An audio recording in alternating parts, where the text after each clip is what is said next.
Here's a little story. A couple of weeks ago, I went to a flea market just to have a look at stuff. You never know what you can find on a flea market. And suddenly, a really heavy rainstorm broke loose, which forced me to shelter under a big display tent. And while I was standing there, the rain pouring like hell on the display tent, uh, I had a look around, and this is what my eye fell on. Yes, it looks indeed very similar to the Philips BX230U I restored recently. But actually, this is a Aristona 1020U. Actually, Aristona is pretty much like Philips. Philips had bought this brand and used it to sell abroad, to sell stuff abroad. There is the logo. There is at least one problem with this radio, and I'm sure you'll notice immediately what the problem is. Yes, it's unfortunately painted white. So whomever had this radio for a while decided that the Bakelite wasn't good enough anymore and had a go at painting the radio white. So, well, that might prove challenging to undo. On the other hand, of course, the white paint might be a lucky thing, in the sense that it might have protected the Bakelite against scratches and dings and all that. Provided, of course, that they didn't ruin the Bakelite by heavily sanding it or something like that to put on the paint coat. The other problem is that the grill cloth, as you can see, is spent. It can't be saved. It's really used up. It's dirty. It's spent. It's really no good anymore. And now the good points. Well, the good points are that all the parts are still there. Both the knobs are still there. The original electricity plug, AC plug, is still there. The back cover is still there, and I had opened the radio yesterday just to have a peek inside, and all the parts seem to be in the radio too. Whether they are still functional, that's another matter, but they are still there. So aside from a couple of screws, the radio looks to be complete. So will I restore this radio? Well, I think I will. It will prove interesting to do so. I must admit, the paint job is actually not too bad, all things considered. The lacquer looks really nice, but it's not original, so it will go. And well, whatever is underneath it, that we'll find out together, I hope. So yes, next to restoring the Philco Safari, this will be my next project, the Aristona 1020U. I'm preparing to completely disassemble it because, well, as you know, it is coated in white lacquer. Now, I already mentioned this. The lacquer in itself is pretty nice as lacquer goes. It's a really nice lacquering on top of the Bakelite. Unfortunately, the lacquer is not original, and well, I think the value of the radio would be a lot higher if it had its original coating. I don't think white will just cut it. Besides, it takes a little bit away of the soul of the radio. It was originally designed to be Bakelite brown, and not white. So yeah. Also, I regard the radio as a bit of an exercise in how to restore something like this. I already restored a radio. I think you'll remember the Westinghouse, the 598 P4 Westinghouse. It had a similar problem.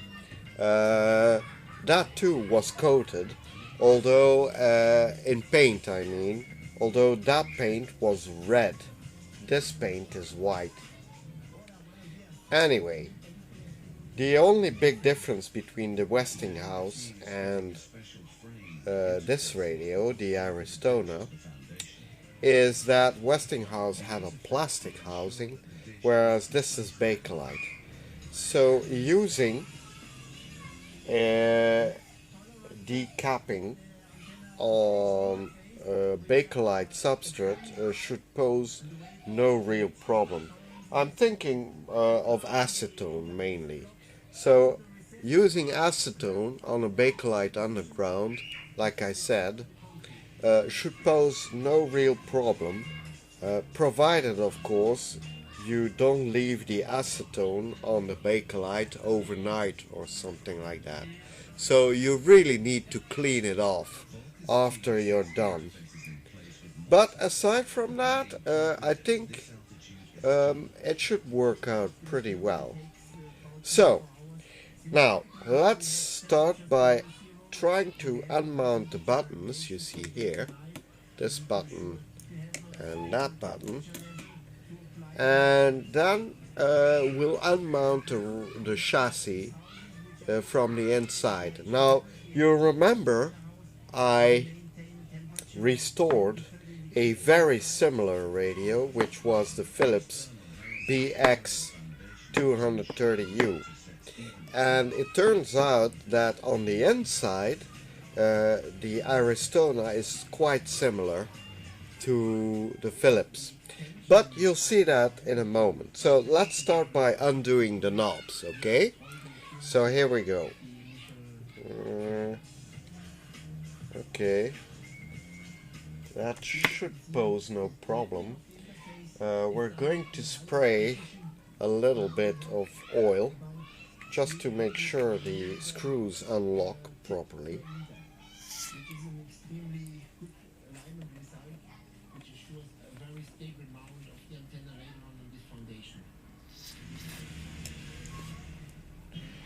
Okay, that should take care of it.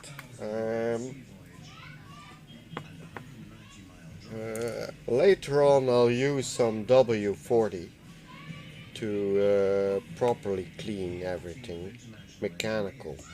But let's face it, the W40 is quite expensive, so I prefer to use unlocking oil, which is of a cheaper brand, to do the dirty work. Okay, here goes the first knob. At least I hope it will.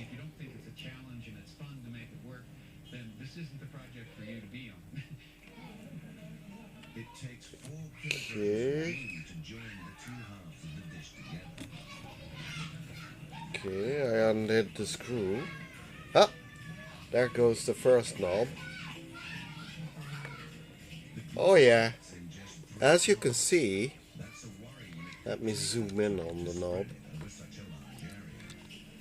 As you can see, hang on, it's not focusing properly. Well, as you can see, the knob is certainly very similar to what was used on the Philips. So, in a sense, it should pose no problem to undo it. Let's see whether we can undo the other button.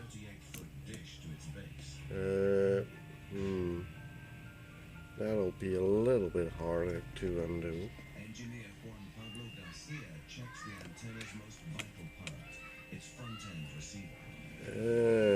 That's not so easy.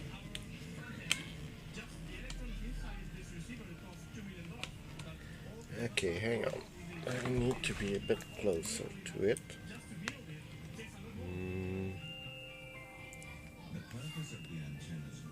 Okay.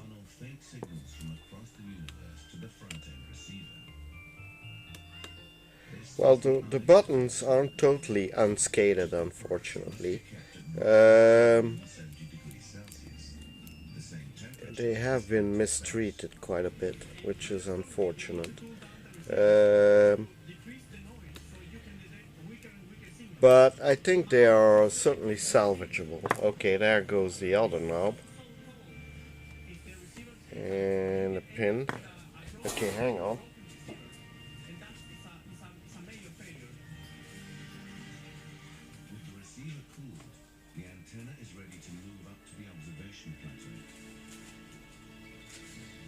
I always use these zipper bags. I always use zipper bags like these. They use these to put food in them and then put them in a freezer. Now, zipper bags are ideal for storing unmounted parts, of a radio. So, there they go, into the zipper bag. And I'll keep them aside for cleaning. Okay, the other knob, as you can see, is pretty much the same mechanism, let's say, as used on the Philips, which is great. I'm not asking for anything better than that. Okay, hang on. I need to take some pictures here, just for a quick reference. So, let's see. Let's take a few pictures for quick reference.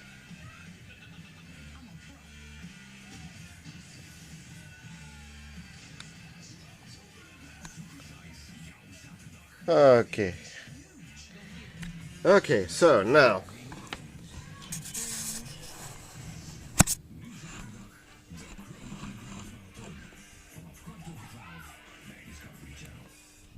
there you go.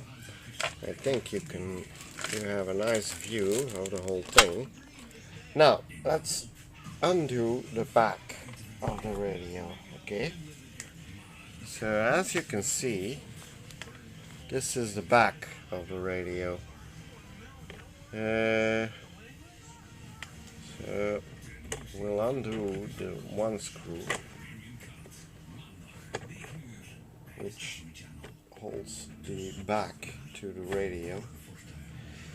Hang on, this isn't as easy as I hoped for.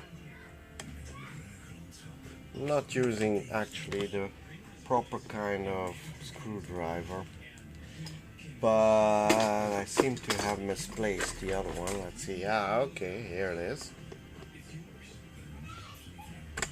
Okie dokie. There it goes. Right, so that's the back of the radio. Now let's do the underside.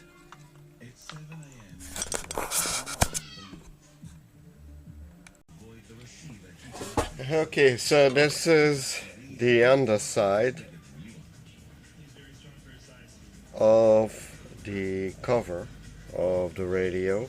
So let's undo the two screws which hold it on, and then you should get a clear view on the insides of the radio. Okay, right, so you lift off the cover like this. There goes the cover. And now you get a good view of the underside, or rather the inside of the chassis. Now, immediately, I think some of you will notice that the insides of the radio, there are some classic capacitors, paper capacitors, like this one here, or like this one there, or even an electrolytic like that one over there.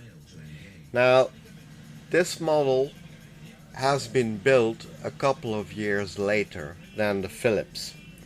So I think by then they switched to a new brand of capacitor. And it shows. The insides of the radio are also quite a bit more complicated than the Philips. And I think that can be attributed to the fact that, contrary to the Philips, this is an AM and FM radio. Yeah, so it also has FM on board, besides AM and long wave. So that should be interesting to repair. Also, the radio has 6 tubes, not 5. And a very interesting detail is the inside mounts of the radio. Let me show you. Down there in the corner, you can see how the chassis is actually attached to the radio. And you see there, that mount there, and then on the other side you should see the same thing. There you go.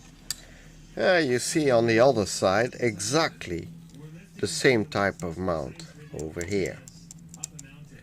Also, you can see the wire for the tuning needle, and this is a tuning needle, by the way, so we're going to detach this one in a second. Aside from that, all the rest is pretty much original. It is built exactly like it came out of the factory. In fact, I don't see any replacements. But I guess I should be a little bit reticent to give that sort of opinion, because the Philips turned out to have been repaired on the inside, while initially I thought it wasn't. So let's say it like this: my very first impression is that this radio is all original on the inside, and it looks in reasonably good shape. I would say in perfect shape. I don't see any parts which are burnt or destroyed, so I believe this will be relatively easy to repair. I also see Philips made some changes to the radio, like for example protecting the AC power switch a little bit better with a cover. So that isn't a bad idea. Also, if you look topside to the chassis, you'll notice that infamous power resistor up here, yeah, which was completely wiped in the Philips. Now I keep saying Philips. The brand is Aristona, but look at this capacitor over there, the electrolytic. What's the brand you see on it? Huh? Yes, indeed, it's a Philips. and it's in fact a 50 plus 30 microfarad 280 volts peak electrolytic capacitor. So like I said, Philips bought the Aristona brand to market it, or rather its radios, abroad. I mean outside of Holland. So they did that because apparently there were some competition issues with another company outside of Holland, and that is why they ended up by buying the Aristona brand, while not having to contend with all sorts of legal issues. Okay, so there is a close-up of the label of the radio or the chassis. Yeah, and as you can see, it's an SA1020U model, 52 watt. The serial number is 30703E. But to all intents and purposes, this is indeed a Philips radio. Okay, so let's get geared up for unmounting the chassis. Let me put down the radio. So to unmount the chassis from the cabinet, what I really need to do is to undo the two screws I showed you a minute ago inside the radio. I don't know if you can see it, but right down here is one of the screws, and so I'm going to unscrew it now. There you go. It's coming off easily. I hope I won't crack the bakelite, because that would be a little bit a shame to do.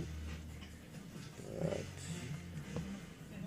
I think it shouldn't give too much trouble. There you go. That's one screw. And now the other screw.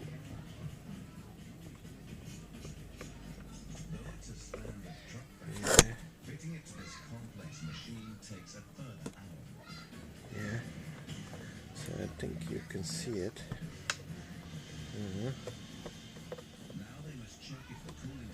Okay. I think this should release the chassis, and yes, it will. Okay, before I take out the chassis, though, I need to unmount the needle, the pointer needle of the tuning mechanism. Now, I think I showed it to you. The needle of the tuning mechanism is right here. Right here. Now, I don't know if you have a clear view on it, but I think you have. Okay, so I need to undo this needle. So what I'm going to do is to slide it up like this, and then you can see it's hooked over the cable. So I'm going to slide the cable over the hook like this. Hang on. So I need to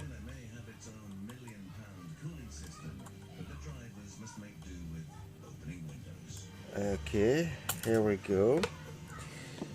Hang on.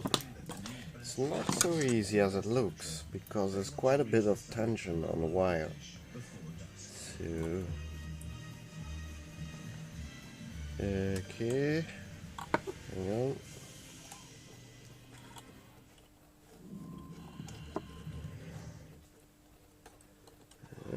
There you go. So now this is it.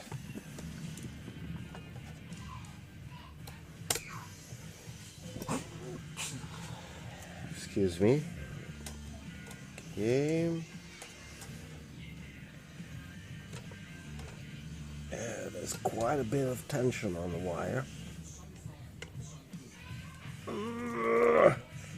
Ooh, I really have to be careful not to break the wire. Okay, there we go. So, this is the needle of the tuning mechanism. So you need to unmount the needle first before you can slide out the chassis from the radio. Okay, so if you take a good look on the inside, you'll notice that the chassis is mounted on exactly the same kind of rail system as the Philips. You see it over there and you see it over here. Yeah. So with a bit of luck, I can just slide the chassis out of the cabinet. Let's see if we can do just that.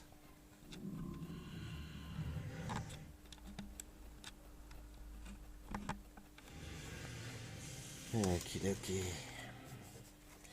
Now, let's take it easy, because don't forget, it's still attached to the speaker, in fact. So that we will have to disconnect the speaker too. Okay, it's coming out. There you go. Well, that was relatively painless. Oh yeah, one of the speaker wires let go. You see here, it's loose. So that will have to be repaired. I also see that the radio is clamped in with only 2 clamps and not 4, as in the Philips. I don't know whether that is original or not, but okay. Hang on. Okay, there you go.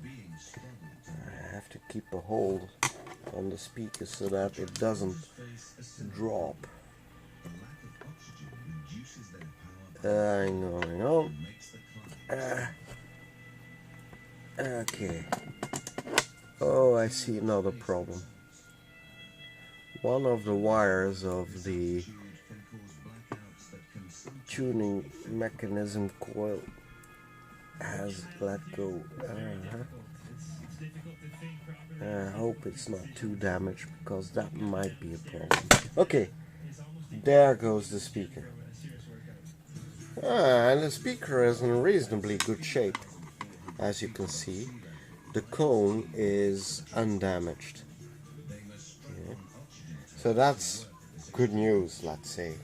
Okay, hang on. And now I need to rotate the radio chassis, and I need to take away the box. Okay, so problems. Well, now that I look at the front of the radio, there are a few things I noticed.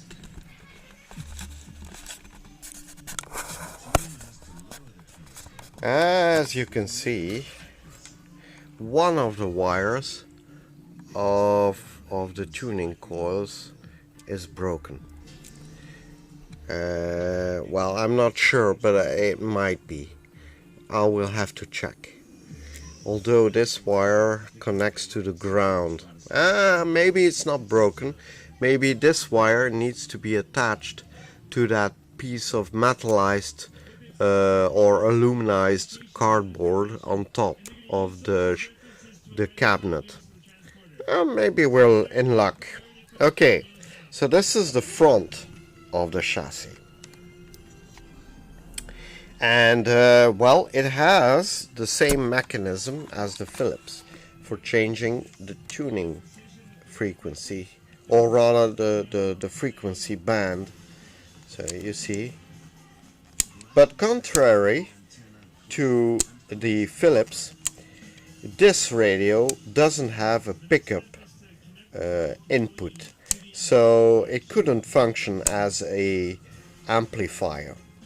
So it only has 3 positions for the 3 bands, you know, FM, AM, long wave. And then you have a very interesting little switch setup for the tone switch. You'll remember that the tone switch in the Philips used a very complicated little mechanism to switch between low and high tone. This has a very, very nifty looking little switch. This one, in fact. And as you can see, it has a toothed head which grips this gear, well, the gear in this knob. So if I rotate the knob like this, you see it grips the switch. That's very nifty, and it's certainly much more solid than the other mechanism in the Philips. So that's great. Okay, so let's pull that out, and then let's pull out this knob. And as you can see, the knobs are toothed.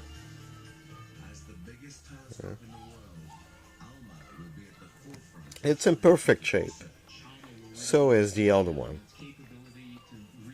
And in fact, if you look carefully at both knobs, you'll notice that they are absolutely identical. Oh, okay.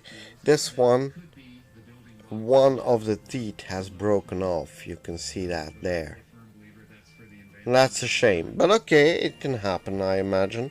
So, you see, they are completely identical. And I think one of the reasons for that is that Philips realized they could save a little bit of money by engineering the 2 switches to use exactly the same knob, which is great, in fact.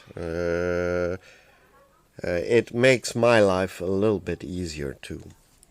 Also, you'll notice that there is a small screw on top of this shaft. You see it here. Why that is, I don't know. I'll have to figure that out, why they inserted a screw in the shaft of this of the volume potentiometer. Maybe they use a sort of a standard potentiometer, and they realized they had to extend the shaft, and so they engineered a small shaft to be mounted on top. I guess that might be it, but we won't be certain until we'll unmount it. The shafts look great. The tuning mechanism looks like it functions perfectly. As you can see, it works great. So, okay, it's a little bit stiff, but I think with some cleaning I can fix that. So, yeah, and there you see the tubes. You see 1, 2, 3, 4, 5, and 6 tubes. So, that's it for now. I hope you enjoyed unmounting or disassembling the Aristona 1020U. Oh, before I go, let me show you the cabinet now that it's completely unmounted. There you go. So what I need to do is to unmount this front so that I can completely clear out the radio and clean it off of the white paint. As you can see, they painted even the inside. Now I'm not sure whether I'm going to clean the insides too, but I just might. You can also see they left on the speaker attachments when they spray painted the insides of the radio. So yeah, well, I don't know. If it's not too difficult, I will probably clean out the inside too. Now, what I need to do is to find a way to release the front of the cabinet. And as you can see, the shield of the cabinet is attached by little prongs. You see here, metal prongs, which are bent back into the cabinet. And there are 1, 2, 3, 4, 5 that I can see. Yeah, there are 5 that I can see, and I don't know what this is. This is peculiar. I don't know what this is, but we'll have to find that out in a second. Okay, to unmount the front of the front panel of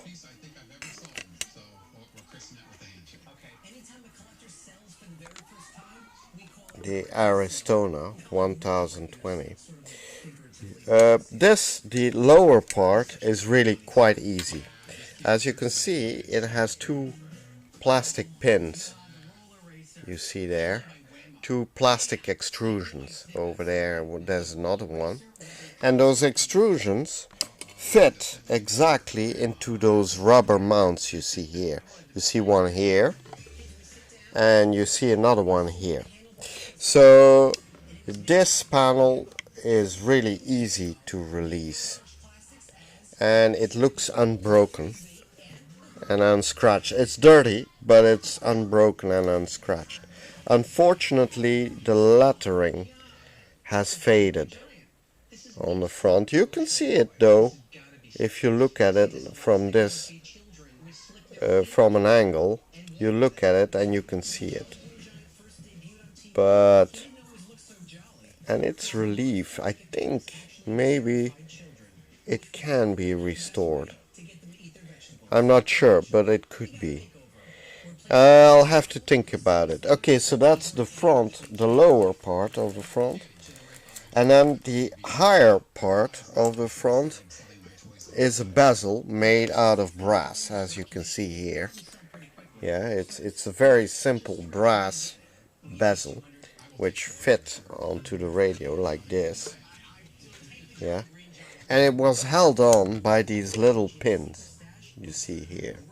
Yeah, you see a few pins, you see another one here, and then there's 2 more here.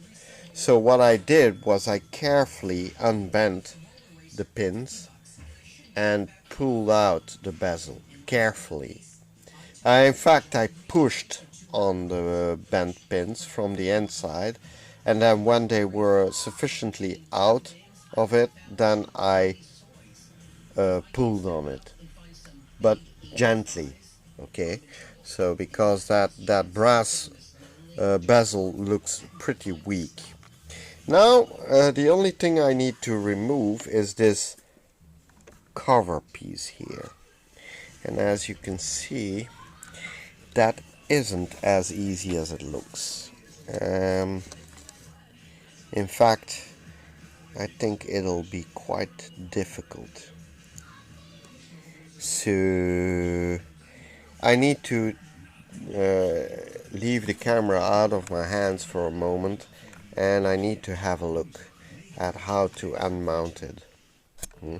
If you look on the inside, you see part of the front bezel, but you don't see any obvious attachment. So I'll have to figure it out how to unmount it. Okay, so there you go.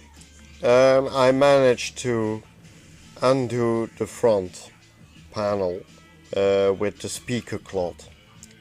And as you can see, it's just a very small panel. I think, well, it's maybe 8 inches long and 4 inches high. Something like that. Yeah, maybe 7 inches. 7 inches on 4.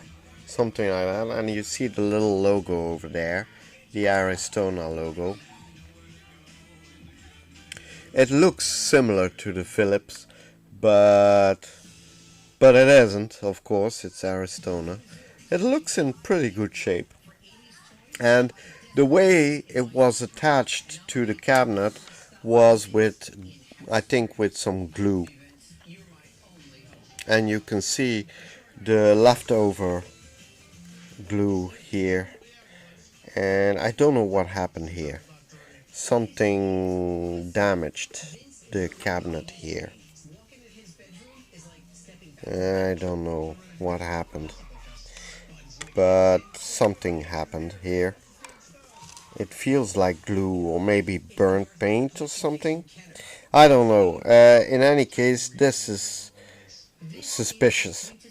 I'll need to remove these globs of cardboard and glue, because you see the back is really nothing more than a piece of cardboard which has been cut